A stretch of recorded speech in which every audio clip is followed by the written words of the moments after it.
This is Pete Fletzer, and welcome to Around the Galaxy. On this episode, we're pleased to be joined by author and host of the podcast Coffee with Kenobi, Dan Zehr. Thanks for having me, brother. It's good to finally be on the show. I had to write 2 books to be invited, and I'm glad it's finally. You're listening to Around the Galaxy. Welcome to episode number 145 of Around the Galaxy, the Star Wars fan talk show. I am your host, Pete Fletzer. Thank you so much for joining us. If this is your first visit with Around the Galaxy, well, welcome aboard. We are so excited to have you. Make sure to hit that subscribe button because we give you 2 podcasts a week here on the Around the Galaxy stream. On Tuesdays, you get our one-on-one interview with celebrities or super fans or social media people or personalities or actors or authors. We talk about their Star Wars journey. And then on the weekends, we bring you something called Disturbances in the Force, where we sort of encapsulate all the Star Wars news from the week. You know, there's a lot of Star Wars news happening, and we do our best to keep up with it. We give it to you in 5 minutes or less every Saturday morning. No clickbait, no spin, just the news on Disturbances in the Force. Well, this week's one-on-one interview is with Mr. Dan Zehr. Dan is an OG Star Wars podcaster. If you've listened to any Star Wars podcast, you've probably at one point run into him, and hopefully you are a big fan of his and you follow him every single week. He is the host of a show called Coffee with Kenobi, and he's got over 475 episodes. He's been doing it for 8.5 years, and he's just a great guy. Lots of fun to talk to. He's also the co-author of the Star Wars book, and on the day that we recorded, his latest book, the Star Wars Character Encyclopedia, updated and expanded edition, dropped, and we'll throw a link to order that online in the show notes. But Dan's a great guy. He's also a high school teacher, teaches literature and composition, and we had a fun time talking about that. So we'll get to that interview in just a minute. But first, I want to bring in our resident battle droid to read this week's podcast review. Well, happy holidays, Pete. Well, happy holidays to you, AT. Thank you. That's very nice. Of course. Did you know that this is the gift-giving season? And if you're looking for Around the Galaxy t-shirts, stickers, mugs, and more, you can go to atgcast.com and click the merch link. Oh, man. What? I can't do it. Oh, come on. I can't. You were so I want to close. be a pitch No, man. I know. No, I don't even want to be a pitch man, to be honest with you. Then, all I'm thinking is, like, if we sell more shirts, it might increase the amount of money that you pay me, which might make this more worth my while. It's not going to happen. Okay, but yeah, if you do go to atgcast.com, click the merch link, you'll find t-shirts and all kinds of other stuff. Very powerful message there. It's just not in me. No, clearly it's not. All right, in well, you at all. then I'll just stick... Yeah, why don't you just do your podcast reviews. That's what you're... Here comes this week's podcast review. Okay, good. Thank you. It comes to us from Apple Podcasts, somebody named Kyle Larson. And the headline reads, Lots of Love, which is important because it's the holiday season and nothing says love like an Around the Galaxy t-shirt. Okay. It's not working. I tried to work it in there. No. It's just not natural for me. But I gave it a go. I did the best I could. Good effort. All right, so Kyle says, you can tell Pete brings lots of love to these conversations, except when he talks to his droid, apparently. I've really enjoyed hearing his candid, informal discussions with fellow fans and creators. Don't miss this podcast. Excellent. It brings a lot of positivity to the fandom. Oh, that's great. That's very nice, Kyle. I appreciate you. And, I would appreciate you even more if you went and maybe picked up one of our t-shirts. Okay, we have a little humorous Save Ben Solo shirt. We have a shirt that says Omega and Friends, sort of a tongue-in-cheek jab There's a lot at the of Bad t-shirts. Batch. Anyway, go and check that out at atgcast.com. And now our interview with Dan Zehr after these messages. This is Dan Zehr, and you're listening to Around the Galaxy. Dan, how are you? What's up, Pete? Thanks for having me, brother. It's good to finally be on the show. I had to write 2 books to be invited, and I'm glad it finally happened. Well, you saw that list of people beforehand. You hit the number, so you're good. You can come on anytime now. 2 books, and you're free to come anytime. That's good. Yeah, it's the most impressive lineup, my friend. It's really a pleasure to be on. Oh, thank you. And as I said, as we were getting started there, it is so interesting and so exciting for me to talk to you because you've been doing Star Wars podcasting. You probably, I don't know how many Star Wars podcasts there were in 2013 when you started, but you've had 476 episodes of Coffee with Kenobi so far? Yes, I think there were probably about 10 podcasts when I got started back in May of 2013. So yeah, a few have popped up since then. There seems to be a new podcast every single time I open up Twitter, which is great. It just says so much about Star Wars and so much about the community. But Dan, you are a teacher, you are a speaker, you are a writer, and you've been doing stuff for StarWars.com. Maybe give us a little quick bit of your background for the people who may not be familiar with Coffee with Kenobi or Dan Z. Absolutely. Well, I worked in insurance for several years and didn't really feel quite fulfilled. Decided to go back to school to become a teacher. The first thing I ever taught as an educator was combining Shakespeare and Star Wars, and it just seemed like a natural fit to me because I felt like Anakin Skywalker's journey, his fall from grace, was very reminiscent of the Prince of Denmark, Hamlet, and so that just really resonated with me. When my first couple years as a teacher, I commuted and I would listen to podcasts, and I just realized, oh my gosh, this is an incredible platform to be able to share your thoughts and sort of basically a radio program that you can listen to whatever topic you want, whenever you want to hear it 24/7. Eventually I thought, I think I'd like to start my own. We started Coffee with Kenobi, Corey Clubb and I, who designed the logos for the show. And then it just kind of took off, and then eventually I got the attention of Lucasfilm, which led to a lot of amazing blessings. Like I was in a Target commercial for Rogue One because of using Shakespeare and Star Wars. I've been writing for StarWars.com. I've got over 90 articles on there. IGN. Eventually, I was able to write the Star Wars book, and now the Star Wars character Encyclopedia. And Star Wars has taken me around the globe. Literally, I've been to a lot of amazing events, met a lot of amazing people, and most importantly, I've made a lot of great friends who are in this incredible Star Wars community that we are so lucky to be a part of. Yeah, and I think that's one of those things that every now and then some of the attention goes to the darker side of the fandom, but the reality is 99% of it is such a strong and positive place to be, and it's because of people like you who really open up and bring something special to the fandom. So Dan, you obviously if you started in 2013, you were a Star Wars fan most of your life. Tell me a little bit about some of your very earliest Star Wars experience. Do you remember seeing it for the first time and how it impacted you? Oh yes. Absolutely. like so many of us, that first time is just, when it comes to seeing Star Wars, is so memorable. I'm a little bit older, so when it first came out in 1977, we tried several times to see it.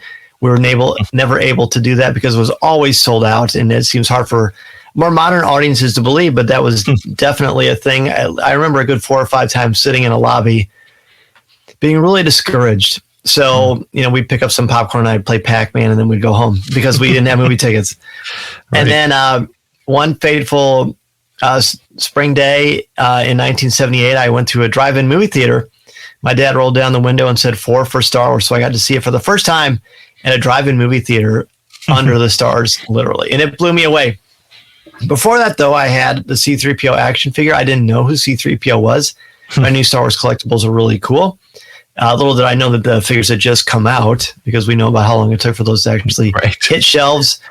And then I became sort of a troop builder. When we go to stores, if I had all the action figures that were on the shelves, then my dad and mom would say, hey, why don't you get an extra Stormtrooper? Why don't you get an extra Jawa? Boom. And I mean, Star Wars has never left me. In fact, when we got married, when Deanna and I got married, I kissed my lovely bride, and then we turned around and we played the throne room music from the end of A New Hope. As we walked out of the aisle, it was on the church organ. I couldn't believe the priest approved it, but he did. And it was just a really powerful moment. I mean, it's something that has stuck with me forever. I mean, countless hours playing, collecting the Burger King glasses, reading the novels, reading the Star Wars quiz book written by Rusty Miller many, many, many years ago. Just so many wonderful memories that we all share. Yeah, it is pretty amazing. One of the things that has been coming up somewhat regularly on the show lately has been this conversation about why is it that Star Wars, more than Star Trek, that's nothing against Star Trek or Battlestar Galactica or Lord of the Rings or whatever, there is a pull for us as fans to want to be a part of it, whether it's through crazy collections or just a podcast or just simply, being part of a social media community. What do you think it is about Star Wars that has that effect on people that's so different than any other major franchise?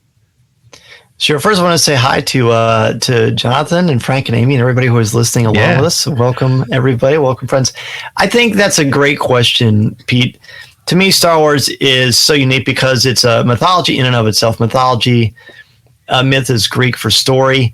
And there's something about Luke Skywalker or Leia, especially those two. I mean, Han to a lesser degree, if we're being honest, where there's something in them that we can relate to.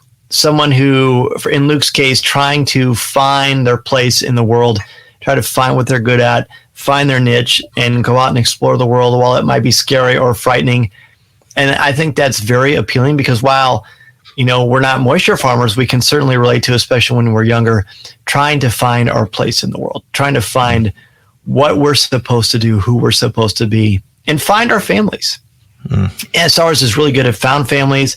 The story of the mythology, the story of the Force is captivating wherever you are in the religious spectrum. No one wants to legitimately say, hey, my life is meaningless.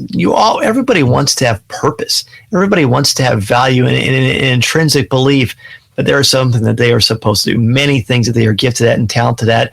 And Star Wars is able to tap into that without being didactic, without being preachy. They just give you these incredible stories with mind-blowing special effects that, of course, were revolutionary when it was first created.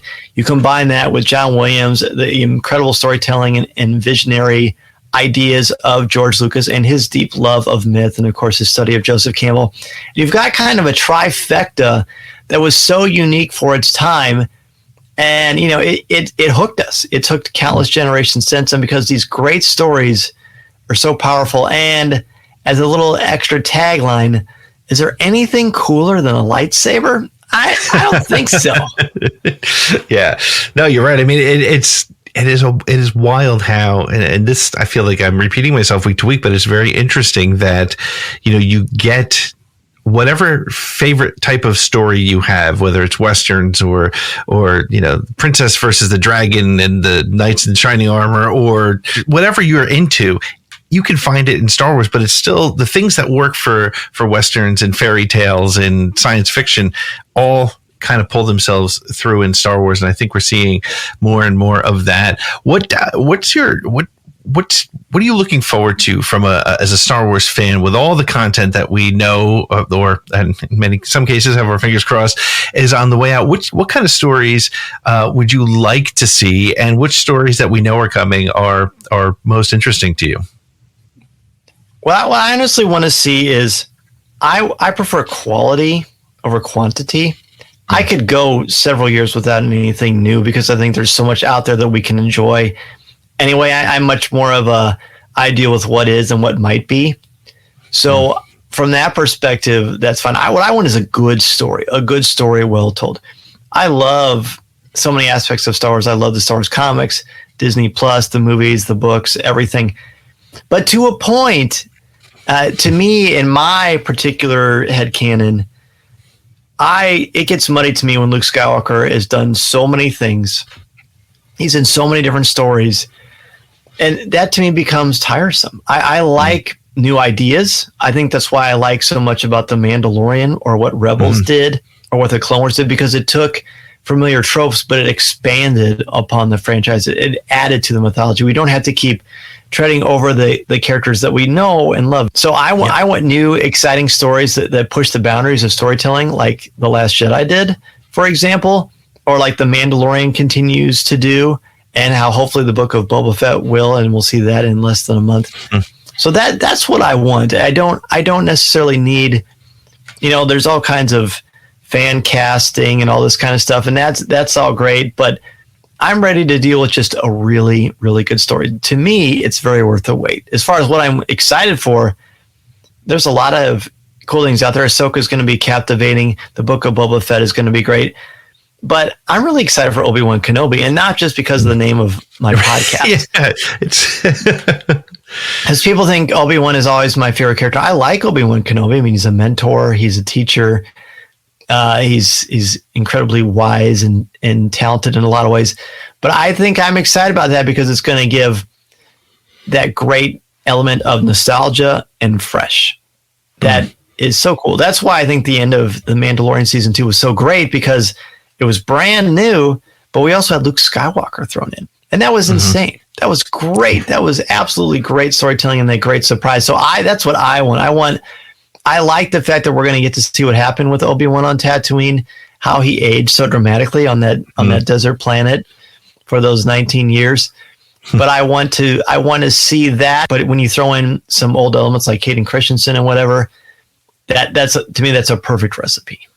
Yeah, I think that's one of those things that Disney Plus is doing so well. And I think that's, the challenge for the sequels was always going to be satisfying everybody, which of course is impossible. But I think one of the things that the Disney Plus series seem to be doing, certainly with Mandalorian and perhaps with Book of Boba Fett, but it's making those connections and yet somehow making it something new. There was some commentary about, sort of a cameo of the week, but how do you feel about that? I personally feel like that's a good thing because it makes those connections, and it allows us to grow a new story. But what are your thoughts on that? I mean, if it's a story well told and it adds, if it's not a trick or a gimmick, and it advances the story, then I think that's the way it should be. I mean, if you have a complex mythology with a lot of characters that are related in some way, shape, or form, then they better show up at some point. Yeah, right. And I almost feel like sometimes we fall in this trap of we want it both ways. Like, why don't we have all these cameos? If there's not something at the end of every end credit sequence, I'm upset and I'm going to riot on Twitter with my pitchfork. And then when we do get it, it's the cameo of the week. So I think we need to make up our minds about what we actually want. Right. Or how about this? Just embrace the story that's been told and just dig in, right? You're not going to like everything, but you got to trust these storytellers. They're really, really, really smart people working with this massive amount of puzzles pieces that we don't have the first idea of how many are actually involved, right? How many people are working on them, and it all pans out pretty well. I can't think of any character that showed up that thought, this was a gimmick. I can legitimately not think of any character in Star Wars that showed up and it didn't actually purposefully work.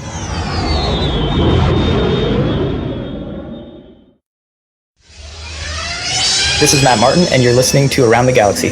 How long were you working on the Star Wars characters encyclopedia? What was that experience like? Because I imagine you had to work with different people, not only as fellow authors, but to get information about characters as you built the book. It was several months, of creating content and having editors look it over, and certainly Amy Rakow and I talked a lot privately about different ideas we had and things like that. But the good news is, all these stories, we know these stories, right? It involves a lot of research. So it's actually a great thing to be able to say, honey, I got to do some research for the book. I got to watch The Mandalorian for the 10th time, right? Because there's something I want to look at that I kind of missed. So it's a wonderful, creative, collaborative process, but very, very exciting. And plus, as I've said many times, the best way to learn something is to teach it or to write about it, because it helps you think about it in very different, unique ways. And it's pretty neat. Like, I find a lot with my students too, that they're not always sure about what they're going to say. If they make a presentation, I say, if you're ready and you're going to present, you're going to know it better than you ever can possibly imagine. You referenced being a teacher. Do your students know your Star Wars story, your Star Wars history, and your podcast? And that's a fun question. Quite a few of them do. And when I first started, there were little rumblings about, there's the Star Wars teacher, there's the podcast, and now we've graduated to, Mr. Zehr is a celebrity. Mr. Zehr is famous. And I just kind of laugh and I say, all right, open your books. And then that goes away really, really quickly, right? Because we've got some things we got to take care of in the classroom. But it is a fun way to connect with them. And some of them, which I think is wild, were listeners before I had them as students. So that's kind of a fun, interesting dynamic too. But they also see that, man does not live on Star Wars alone. Yes, we're going to talk about Star Wars, especially in mythology towards the end of the semester. But I got to get you there first. What inspired George Lucas? Kurosawa, Joseph Campbell, other mythologies from around the world. Let's look at those stories. Let's see how they inspire Star Wars and other stories that you actually enjoy or that you have interested or captivated you over the years. And then the real fun begins. And then when these books came out, that was neat because I would be teaching and then a runner would come in with a pass for someone and then they would have a book. Hey, can you sign this for so-and-so? And my students look at me like, wait, is Mr. Zehr signing a book? Is he giving me an autograph? And then again, as Frank and I would say, once then you give the homework and then all that sheen wears away pretty quickly. Yeah, homework ruins everything. That's right. I'm going to make you think, students. It's not going to be all fun and games. So you've been doing Coffee with Kenobi for, 8 years, 7, 8 years now. You've been doing 8.5 years, yeah. It's wild. Now you do something on your show fairly regularly. It's sort of a top 5. You did one with Steve Sansweet lately on your most recent episode. I'm going to throw them at you. Let's talk about your top 5 favorite moments since you've been doing Coffee with Kenobi and everything it has led to for you. And I'm not going to ask you for any particular order, but let's start maybe with the very first one that pops into your head, and then let's go from there. Sure. Well, the first one is an easy one. That's meeting Harrison Ford at the Rise of Skywalker premiere and talking to him I was invited to be at the cast after party after the premiere, and I saw him right away, and I approached him, and we actually legitimately clicked and laughed and joked. I got a couple of hugs and some handshakes. I got to introduce him to my wife, and he shook her hand, and I mean, I don't know that anything will ever top that. Because, I mean, Harrison is a lot of things. So I feel like the stars align quite perfectly. And when I approached him, I didn't talk myself out of it because I knew I was going to get one chance. I was not interested in blowing it. And I just thought, I'm just going to think of this guy as just a guy because he is. Yeah. And I think that he appreciated that. I think that's one of those. I think that's something that comes also with maturity. Is you realize, I met Wade Boggs, the baseball player, and nice. I remember I was a big fan, and I was nervous walking up to him, and then I just kind of reminded myself that hey, he just happens to have a really cool job, but he's just a dude. He's just a guy, right? And when you and I think they appreciate that more than sort of the fawning over and because it's nice to have that human interaction, and it's always good when you meet a hero like Harrison Ford to have a good experience. Not that'll scar you for life. So right. That's great. So what's your next sort of favorite memory from the second one? Was the first premiere that I went to. And it was solo, and I got to meet George Lucas. Wow! And that was pretty phenomenal as well. It was much quicker than my chat with Harrison, but I got to basically thank him, put my arm around him, and thank him for everything. Okay. And I mean, that was honestly, I'm glad that happened before I met Harrison because I think that prepared me. Because if you can talk to George Lucas, you can talk to anyone. So that was pretty special, and just being on the carpet and going to these after parties and meeting Eunice Suetamo and Alden Ehrenreich and Donald Glover and everybody from that cast really. And I've met just about everybody in Star Wars you'd want to meet. The only person I haven't met, ironically, is Mark Hamill, but hopefully someday. Yeah, he's sort of. He's a bit elusive from what I understand, but in a positive way. And he's so great with fans on Twitter. It's so he's got that super positive personality. It'll happen for you. I just know it's going to happen. Yeah, I appreciate that. I'm optimistic. Yes, you have to be optimistic. So, so you met George, you met Harrison. What's another amazing memory for you? Another amazing memory for me was when I did that Target commercial, because that whole process was fascinating. I did a whole show about that actually, but basically to give you the Cliff Notes version of it, or Spark Notes for you new kids out there, they had talked to me about, because I'd worked with Target and other brands for different things, and they were talking to me about a campaign they had, and they said one of the ideas they had was to celebrate people who enjoy their fandom in very unique ways. And one of the examples they gave was teachers who use Star Wars in their classroom. And I responded and said, I actually know a teacher who uses Star Wars in the classroom, me. And they said, oh, tell us about that. That led to several conversations. And they said, well, we'll get back to you on that.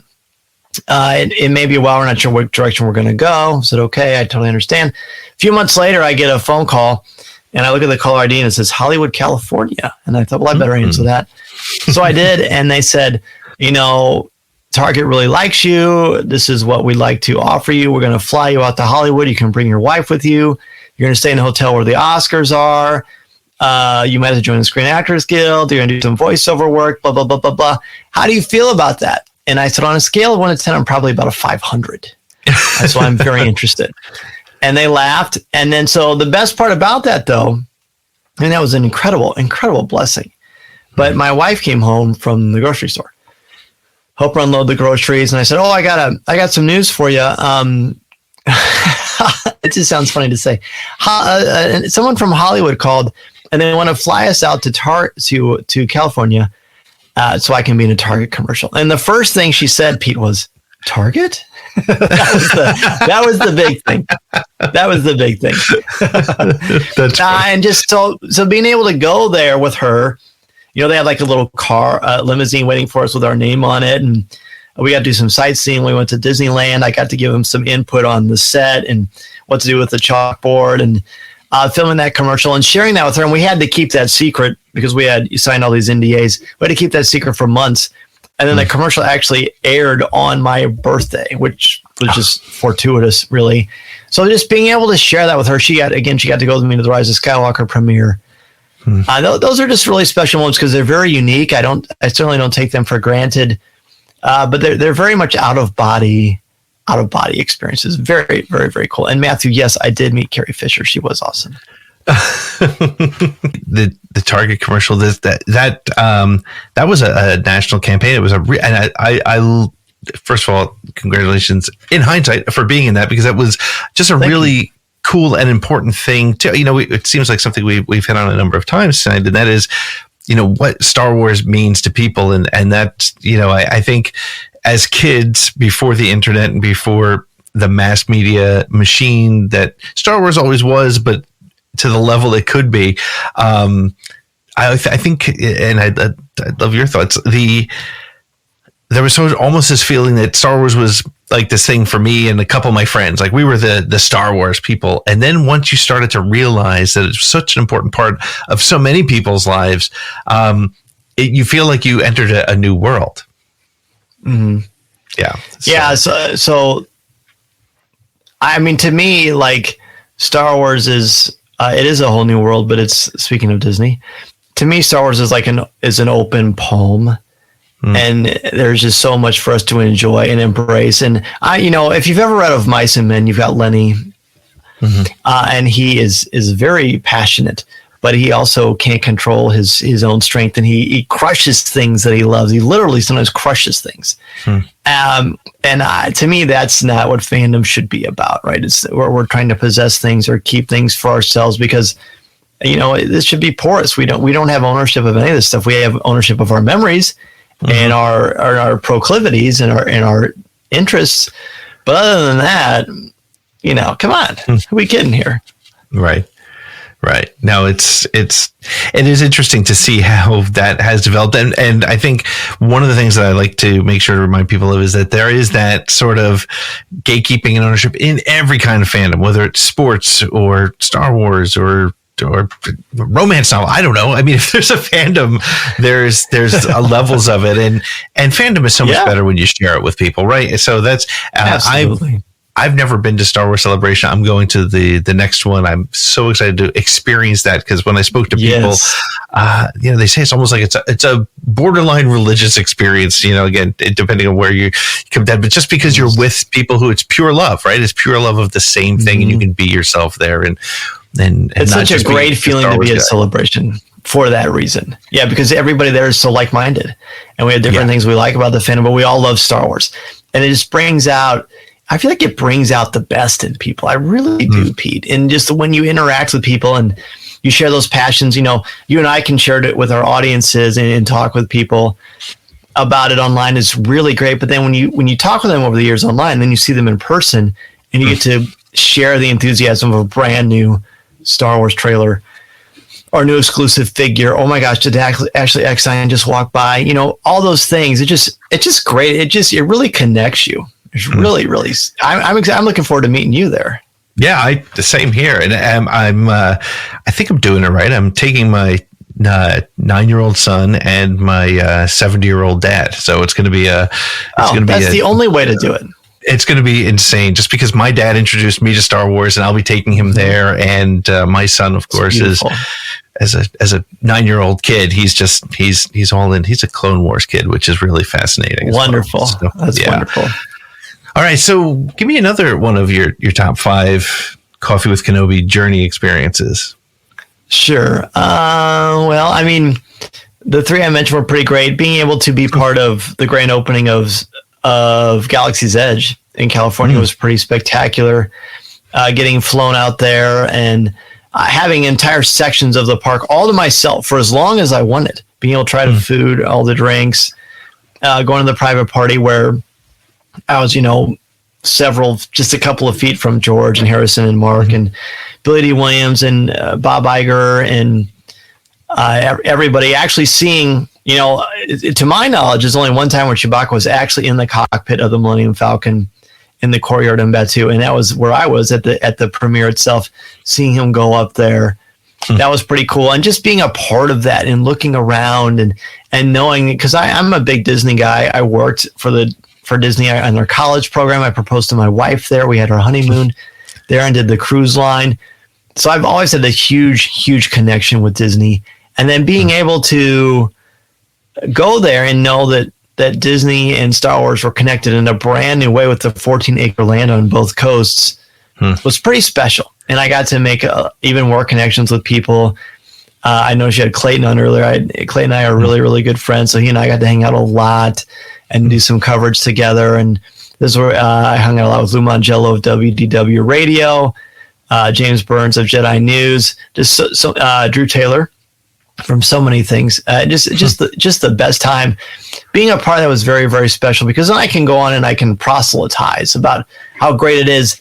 And, to me, an authentic critic is someone, when you say no, it makes your yes have much more weight. So I'm going to be honest, but I think you can do it in a tactful way. But there was nothing to critique, because I loved every second of it. And I've been to Galaxy's Edge on both coasts several times. And to me, there's really nothing better. And then for Celebration, like we were just talking about, when we're going to get to walk across the street and actually go into Galaxy's Edge with Star Wars fans from Celebration, you're talking Nirvana. So do you have a fifth for the top 5 that you want to throw out there? Honestly, my fifth memory related to the show was the very first time I ever recorded a show. I taught myself how to do it. I watched YouTube videos. I talked a lot with Ed Dullista of the IndyCast and Mike Pilot from Full of Sith, and they walked me through different things, and we practiced. And then Corey and we recorded 20 minutes of audio, and it took us 22 hours because we kept messing it up, or our mics were picking up the wrong things. We couldn't get the editing to work. We had a hard time with our software. I mean, we were a mess, and I loved every second of it. Every second of it. We learned so much on the fly. We tried to script everything. Of course, that was not organic. Rephrasing different things and just kind of learning on the fly about how that worked. And then you look at the clock and you think, oh my gosh, I should have been in bed a long time ago. And then, it took, I think a month and a half to get 100 downloads. And to us, a couple of yahoos from Central Illinois who nobody knew at the time, I was so excited. I never, ever, from the get-go, ever worried about downloads or stuff like that. I just had faith that, like anyone who wants to do this, what you have to offer is unique because you're yourself. Nobody is you specifically. So just be yourself and you let the chips fall where they may. And I've been very fortunate they've fallen the way that they have. That's great. Yeah. What do you think has changed the most in the 8 years since your first episode? Sure. I love it. Well, I mean, for Coffee with Kenobi specifically, I've mentioned Corey several times. For the first 4 years of the show, he was my co-host and we did it bi-weekly and we had a blast. And then, shortly after the commercial came out and Corey said, he came over one day and he said, I think I'm good. I think I've done what I want to accomplish.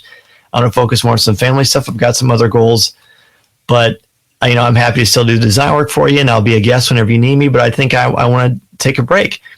And I was petrified. I actually woke up in the middle of the night and people who really know me know that, look, when I'm tired, nothing's waking me up, not even a typhoon. But I couldn't sleep because I was so worried about doing it without him. And then I just thought, well, maybe this is okay. Maybe I can just do my own thing. So then we went from bi-weekly to weekly. And I've been doing the weekly show for 4.5 years. I've added an extra show, the live show, every Monday night at 7:00 Central Standard Time. And it's been great. I mean, you talked about how many episodes we've had. We're getting close to 500. Yeah. See, I still say we, even though I've been doing the show longer by myself than with. It's just a habit. Yeah. Corey and I still talk all the time. So from that perspective, and of course the show has grown leaps and bounds, along with the writing I've done and all the cool things I've been able to be a part of. So that's been great, and the amount of other people in this community that have lended their talents to the microphone or to the keyboard or to whatever they decide to do.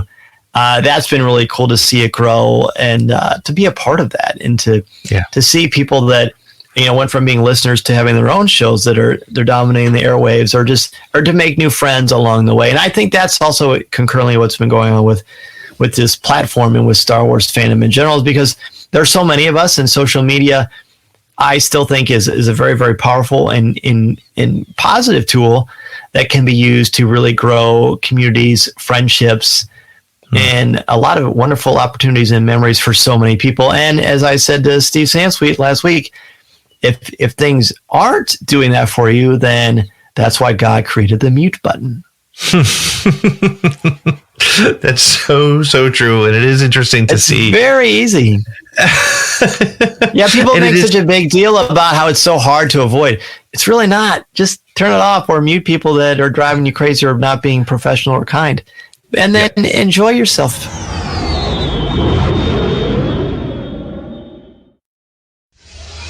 This is Stephen Kent, and you're listening to Around the Galaxy. What do you think's changed in the medium over the last 8 years?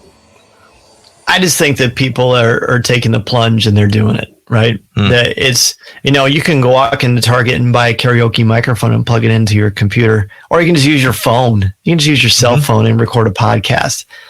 I mean, I have students who do podcasts. I just do them whenever they feel like doing them, just for fun. It's just a fun thing to do. Writing is hard. Podcasting is hard. But different people have different proclivities towards either of the mediums, and you just take a shot, right? I mean, there's so many great examples out there, and some examples that sometimes leave a little bit to be desired, and you learn from that. When I first became a teacher, one of the things that I had to do as a requirement in the state of Illinois is I had to observe for 100 hours before I could teach a single class. I had to observe for 100 hours, some teachers multiple times, but mostly just unique teachers all around central Illinois where I live. And that was like one of the best schooling things that I was ever a part of, because I got to see things I liked. I got to see things that I thought didn't work as well. And that was illuminating to me. And with podcasts, you've got even more of that to choose from, not only with Star Wars, but almost any interest or genre that you could possibly imagine. So it's just much more accessible because it's not as intimidating, because people know that they can do it, and you can really get your thoughts out there. To me, one of the biggest draws to me about starting Coffee with Kenobi is I wanted a voice. I remember going to Celebration 3 in Indianapolis, and I was standing in line talking to people, and I loved hearing what they had to say, and I liked that they were actually listening to me, that I actually had a voice too. And I thought, this is a powerful thing. Give people a voice and share your voice and be unabashedly yourself, and really, really good things can happen. That's great. It's funny. It is easy enough to get started. It's just a matter of what you want to talk about. And to your point, I mean, geez, there literally is a podcast for any topic you want to find. Yes. You can find it. And, it's funny. We think that there's a lot of Star Wars podcasts, but I am sure if you pick another topic and went digging, you would find that there were literally thousands of other podcasts out there. Do you think that there's, as one of the, as you said, probably one of the first 10 to 20 podcasts for Star Wars that existed, because there wasn't a lot of podcasts, much less Star Wars podcasts at the time. Do you think some people take it too seriously? Oh, I mean, I'm sure that anybody can take anything too seriously. It just kind of depends on how you ground yourself, right? I mean, it just depends. Like, I'm very fortunate that I've got a wonderful family. I've got a wife and 3 amazing boys, and my students, which all of that comes first. The slogan that I've always said from day one is family first. All the cool things I've done, all the things I've been a part of, only because of the support of my family and the grace that they've extended to me to do these things, to follow my passions and pursuits. And it's certainly blessed our family. But if I don't have that family to fall back on, then I don't have anything. So, you talked about going with your dad and your 9-year-old son. My youngest is 8, so I know exactly what you're talking about. And then now I feel like that gives us a perspective. I really think that's what it is. If you're taking anything that seriously that isn't your family or your physical and mental health, then maybe just take a step back and breathe. And you not only will you feel more well-rounded and refreshed, but you'll probably enjoy the things you love that much more. Shakespeare, the sweet taste of honey is loathsome in its own deliciousness. Too much of a good thing is just too much.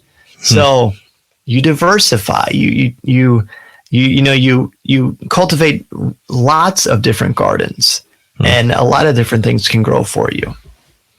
That is great advice for podcasts, for anything that you do. That's a hobby, a vocation, anything you do. That is really fantastic advice. Well, Dan, I have this little 10-question thing that I'd love to throw at you. There's no you can short, long answers, whatever you want. There's no wrong answers, but as I always say, I won't judge you, but somebody probably will. So, so let's roll into it. So they're good. We'll have some fun with it. What is your favorite Star Wars movie, TV show, or book? I have to pick just one of that. All that entire. Wow. I mean, you can pick one of each if you like. Yeah, we're going to do that. We're going to call an audible, and I'm going to pull a Tom Brady. And we're going to do that. So when it comes to movies, I think the best made movie is The Last Jedi, and that's not to disparage any of the other incredible movies out there, but that's to me the best made. But my favorite one probably has to be the original Star Wars, because that set up everything. When it comes to television, I would say Star Wars Rebels. There's a lot of things. You can play my dog in the background weighing in. Sorry, Zoe, you don't get to. You can be on the next show next time. Zoe's got thoughts on this. Zoe has lots of thoughts. She's heard her dad talk a lot about this stuff over the years. So Star Wars Rebels is great. I love the cast. I love what they did with the story, and I just think it's. I mean, in a kitchen full of delicious things, this Rebels was about as good as it gets. And books wise, I mean, there's a lot of great books, but I really like Bloodline a lot. I think Bloodline is tremendous. Yeah, I just love what's going on with that. It's just Bloodline to me is one of those stories that's like, that's a story I wanted to hear. And it's really well done. Claudia's great, of course. What's your favorite non-Star Wars movie? My favorite non-Star Wars movie is either Raiders of the Lost Ark or Jaws. Raiders is the one I can watch the most, and Indiana Jones is my favorite fictional hero, besides Larry David, of course. But I think Jaws is actually a perfect movie. Yes, you're the first guest to say that, and Jaws is probably it for me. That or Blade Runner, those two are right there together. Believe it or not, I've never seen Blade Runner. What? All right, it's not on purpose. We're ending the show right here. It's over. I can't believe it. We'll be back in 2 hours, kid. Yeah. Wow. Well, okay. So that's. I know you have plenty of things to do, but I'm not your teacher. But your assignment is you got to watch Blade Runner. You got to get on that. If for no other reason, because it's Harrison. It's exactly, and it's not Pacific Rim. I think Pacific Rim is the worst movie ever made. Yes. Oh my gosh. Yes. I have. That's one that I haven't watched because I watched like the first 20 minutes. And I was like, I can't do it anymore. I'm done. Yeah. Good for you. I wish I followed your sage advice. Well, yeah. So let me know when you watch Blade Runner, and we'll do another show just on Blade Runner. Deal. Okay. So describe Star Wars in 3 words or less. Asking a teacher to do something like that. 3 words or less. Yes. Hope, family, faith. There you go. Wow. There you go. Yep. I love it. What's your favorite Star Wars sound effect? Ooh, I really like Jango Fett's explosion. I can't even think of the technical term all of a sudden. I've been steeped in technical terms for a while now. I think the Falcon has got this nice rhythmic hum, but I think there's nothing quite like the hum of a lightsaber. That is, had that been around when I was a kid, I'm sure it would have put me to sleep in a very soothing way. I think there's just nothing quite so wonderful as the sound of a lightsaber. That's and it's that we were talking a couple of weeks ago about just how there's so many things that they just got right. And admittedly, those who made the original Star Wars will admit some of it was just luck, and it was all perfect. And the sound of the lightsaber is one of those things. It could have had any sound, right? But the sound that Ben Burtt created was just perfect. And I think it is iconic. And I was going to say instantly recognizable, right? You hear that and you know exactly what it is. And I love that over the years they've given different personalities to some of the sounds of the lightsabers to reflect the characters, which is wild as well. So Kylo's actually growls, which is tremendous. Yes. Yeah. That's and even the sound of the ignition in Empire, when there's an aggression to it that you don't hear every single time it comes on. So just the lightsaber is an excellent choice. Who is your favorite droid? You know what? It's Chopper. I love me some Chopper. I used to joke the whole first season of Rebels that Chopper, I was like, come on, another droid. We're being forced this droid and blah, blah, blah. He's like a cat, whatever. But I grew to love him. I love the feistiness. I love the loyalty. I love the unique design. I love that for years we didn't know Filoni was the voice. And I just think he's so unique. Of course, I love R2-D2. I love C-3PO. I really like CB-23 from Star Wars Resistance quite a bit as well. But hands down, I love Chopper. So much personality. I love that. And it's funny. It's funny you said that about Chopper, because I kind of feel like every time there's a new droid, I mean, even like K2SO has become one of my favorites. And I remember seeing an image of him without hearing his voice or his character. And I was like, another droid. That one, I don't know if it's going to work. Same thing with L337. I don't know what's going to happen. And you just grow to love these characters, and they've, they all bring their own personality, and Chopper's just so much fun. And I'm really glad that we can't understand what he's saying, because I'm sure it would not go very well with an animated show. I feel like he's got a little bit of a potty mouth. I smell a YouTube gag coming. Yes. Of all the Star Wars characters, which one would you like to be the most, and why? Well, that's an interesting question. I know I would not want to be Darth Vader. That's too much sad, and there's not enough back teen to help you out. It would be Luke.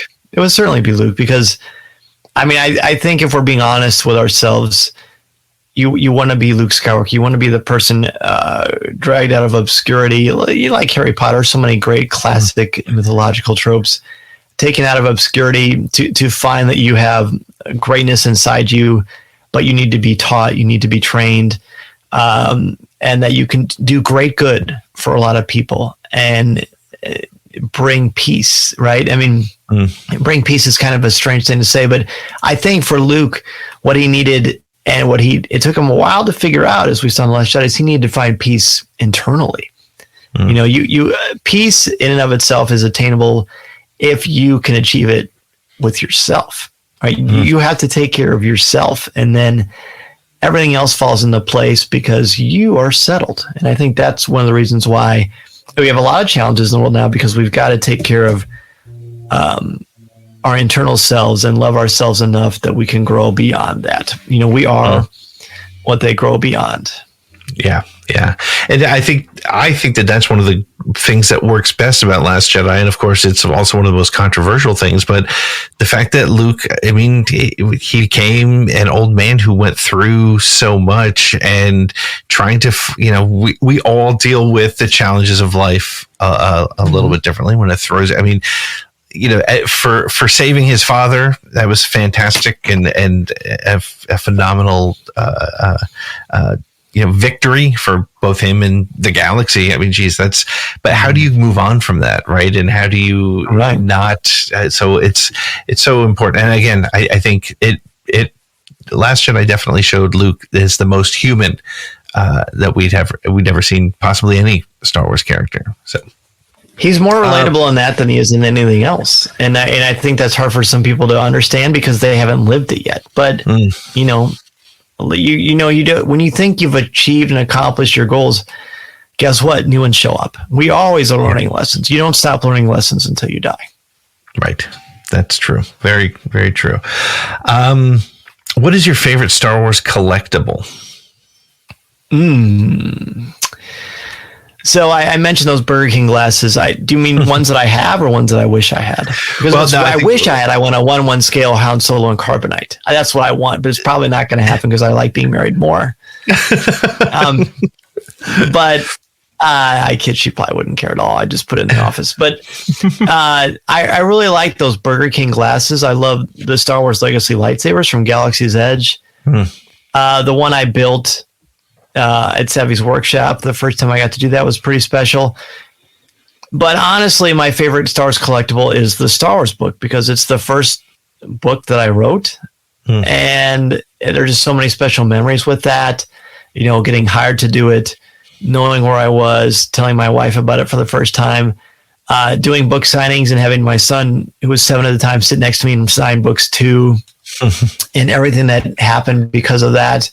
I probably spent for the first month that the Star Wars book came out, every time I opened that book, I would make sure my name was still there, which sounds crazy and silly and irrational. And I knew deep down that it was there, but I just like constantly pinching myself that, you know, if you'd have told me when I was 6, 7 years old that these books I was reading and this franchise I was just so in love with, that I would get to contribute to it in some very, very small way and share that with my family. I mean, that means more to me than anything. Yeah, that's fantastic. That is great. Excellent. Okay, so on to the next question. I don't know how to follow that one up but if you could own any spaceship or vehicle from the Star Wars universe, what would your choice be? As soon as you said if you could own I already knew it was the Millennium. It's definitely the Millennium Falcon that I love. Besides lightsabers, the Falcon is my favorite thing, the most iconic thing. You know, seeing it at Galaxy's Edge for the first time was great, and then showing it to my family. And you know, over the summer I got to go there, and I got some time in the Falcon by myself, and I just got to walk around and listen to the hum of the ship. It was just great. And it's just a unique shape, design, and it's got so many memories and stories behind it. And I love that it's kind of flawed in its own way too, and that it breaks down sometimes, because aren't we all like that to a degree? And I love the Falcon. So I don't think there's any other answer, Pete. I'm sorry, everyone who's come before, but I don't know what other answer could possibly be as good as the Falcon. There were a couple episodes where I took that off the table because everybody was saying it. But I think the great thing about the Falcon, and you alluded to it, is it's essentially another Star Wars character, right? It's there was people were saying, are they going to destroy the Falcon at the end of the Rise of Skywalker, and is it going to be sacrificed? No, you can't do that. It's a character. And I thought that was one of the great things about Mandalorian was they destroyed the Razor Crest. And it had become a character, not 40 years of a character, but it was a character in itself. Right. And it was sort of like that Game of Thrones ability to kill off a character without, killing off somebody human or alien or otherwise that we living being. So, but yeah, I'm actually glad you brought that up because it would be disingenuous if I didn't at least bring this up. I will say, to me, the Millennium Falcon has incredible characteristics, but as an English teacher, I can't say that it's a character because it doesn't have agency.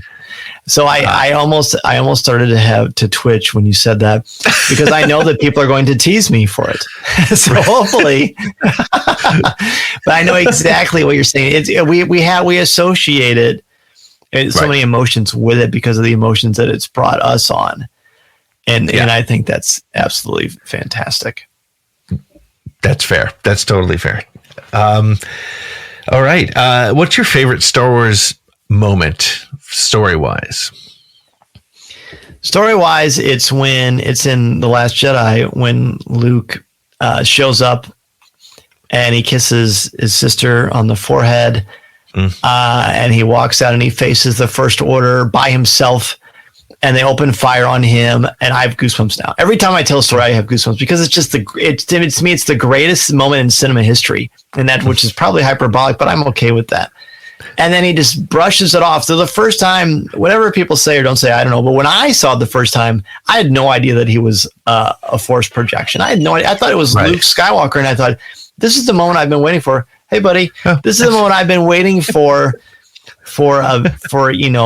since 1983, and actually see it happen and to experience that. I was at a media preview for that in Chicago. And when that happened, I clapped like Michael Jordan came out of retirement and he was only 28 years old. And I was just insanely thrilled. And it just blew me away, the emotion of that and the power and the serenity of what he was doing. So, yes, I'm always going to say that unless something happens that's replaced it, which I can't imagine it's going to. I love that so much. 100%. Well, the last question of the 10 questions is, what is your go-to Star Wars quote? Ooh, it kind of depends on the situation. I mean, I really like "Failure, the greatest teacher that is," from The Last Jedi. I really like "Feel, don't think, use your instincts," from Qui-Gon Jinn and the Phantom Menace. And of course, I like, it's become such a cliche, but I really do like "Do or do not, there is no try," because I think people have lost sight of what that actually means. To me, what it actually means is, don't just say, when you say you're going to do it, we can tell. We're a parent, we're a teacher, we're a student of the world. We can tell you don't actually mean it. You're just lazy and frustrated. No, give your best, bring your A game, and accomplish greatness. Or just don't waste my time, homie. That's basically what that means. I love that. That's great. Well, Dan, thank you so much for spending some time with us. Tell people where they can find you online. Yes, well, Pete, thank you so much. This was great. I was hoping for 20 questions because I had a great time being on the show. I'd certainly love to have you on Coffee with Kenobi. Speaking of Coffee with Kenobi, you can find it all over social media. We have a live podcast every Monday night at 7 o'clock p.m. Central Standard Time at www.coffeewithkenobi.com/live, which is also our Facebook page. And there's a replay of that on YouTube, Instagram, and the audio is on the podcast feed. The podcast feed comes out every Thursday. Generally, we're getting closer to show number 500. We want to make you think. We want to make you laugh. It's a big, beautiful community that we love for you to be a part of. As for me personally, you can find me on Twitter at Mr. Zehr, MRZEHR. You can find me on Instagram, Dan Zehr, CWK. If you have a podcast or a blog, or you want to start your own brand, you can reach out to me at danzmedia.com, and I can help you get that process started. And let's see, I'm on StarWars.com. You can order the Star Wars book or the Star Wars character encyclopedia wherever books are sold. And I think that's about it. I think that's great. Well, Dan, thank you so much. And I hope to talk to you again soon. This would be great. I would love it. Thank you so much, my friend. God bless and have a great day. Well, that wraps it up for this episode of Around the Galaxy. Thank you very much to Dan Zehr, and thank you for listening. If you had fun, please like, subscribe, share, rate, and review it. You can follow us on all your social media channels at ATGcast, or go to our website at atgcast.com to find information about our merch, how to become an ATG patron, and, find old episodes and stuff. Our music is brought to us by the band Silver Colored Knob, which can be found wherever you find music, like, Spotify, Apple Music, and, bootleg somewhere? I don't know. The show is copyright 2021 Pete in the Seat Studios, and we'll see you next time around the galaxy.